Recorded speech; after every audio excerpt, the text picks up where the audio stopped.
नमस्कार, माझं नाव मनीषा राहुल लांगे। मी इथे सरांकडे खास प्रॉब्लेम माझा असा होता की माझी जेव्हा प्रेग्नन्सी राहिली तेव्हा मला वॉमिटिंग म्हणजे स्टॉपच होत नव्हता।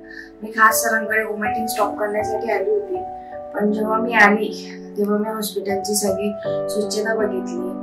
त्यानंतर मी अनुभव घेतला सरांचा। म्हटलं बघूया, सरांकडे मी ट्रीटमेंट घेण्यासाठी स्पेशल आली नव्हती। मला माझ्या बाजूचे जे कझन्स आहे माझे त्यांनी रेफर केलं होतं का ह्या सरांकडे जाऊन या, तुम्हाला बराच फरक पडेल। मग त्यानंतर मी ओपीडीला आली होती सरांकडे चेकअपला।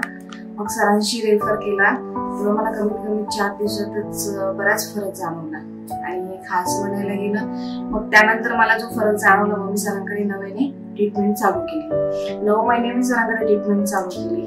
त्यामध्ये त्यांचा स्टाफ, त्यामध्ये हॉस्पिटलची स्वच्छता, त्या सुचित्रा मॅडम, परत महाजन सर हे जे आहेत त्यांनी खूप छान कोऑपरेट केलं। मला 6व्या महिन्यात जेव्हा स्टिच टाकायची गरज होती मी घाबरत होती खूप, मला स्टिच नाही टाकायचं आहे, मला खूप भीती वाटते जी अॅनेस्थेटियाची असते। सरांनी खूप असं मायेपोटी किंवा असं मुलीसारखं मला जवळ घेऊन समजावलं कारण तुम्ही स्टिच टाक, तुला तुझ्या बाळाला व्यवस्थित कव्हर करेल 9 महिने। जर स्टिच नाही टाकला तर तुला काय त्रास होईल, स्टिच टाकला तर काय फायदा होईल, हा सुद्धा सरांनी मला 3 ते 4 वेळा समजून सांगितलं। नंतर त्यांनी मला स्टिच टाकल्यावर कोऑपरेट पण खूप छान केलं। नंतर मग 9 महिन्यापर्यंत जो काही मला त्रास झाला मी रात्री अपरात्री कधी स्टाफला फोन केला तर त्या स्टाफने सुद्धा मला खूप कोऑपरेट केलं। मला अपेक्षाच नव्हती का मला यांनी एवढं कोऑपरेट केलं असतं, कारण की अदर माझी ही सेकंड डिलिव्हरी आहे। फर्स्ट डिलिव्हरीला मला एवढं कोऑपरेट कोणीच नव्हतं केलं। त्यानंतर मला या हॉस्पिटलला खूप कोऑपरेट करण्यात आलं।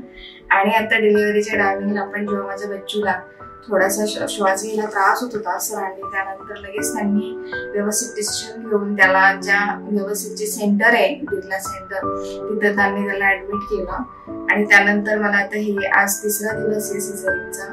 इथला स्टाफ पण खूप छान आहे, इथे स्वच्छता पण छान आहे, एकदम मस्त। त्यात त्या डॉक्टर सुचित्रा मॅडम आहेत त्या तर अजूनच छान आहे, खूप भारी कोऑपरेट करतात। मी ओटी मध्ये जेव्हा सिझरिंगला होती तेव्हा मी खूप घाबरली होती कारण मला अॅनेस्थेटियाची खूप भीती वाटते। तेव्हा पण सरांनी मॅडमने माझ्या खूप जवळ येऊन थांबले, त्यांनी खूप भारी कोऑपरेट केलं। थँक्स, खूप छान हॉस्पिटल आहे। नमस्कार।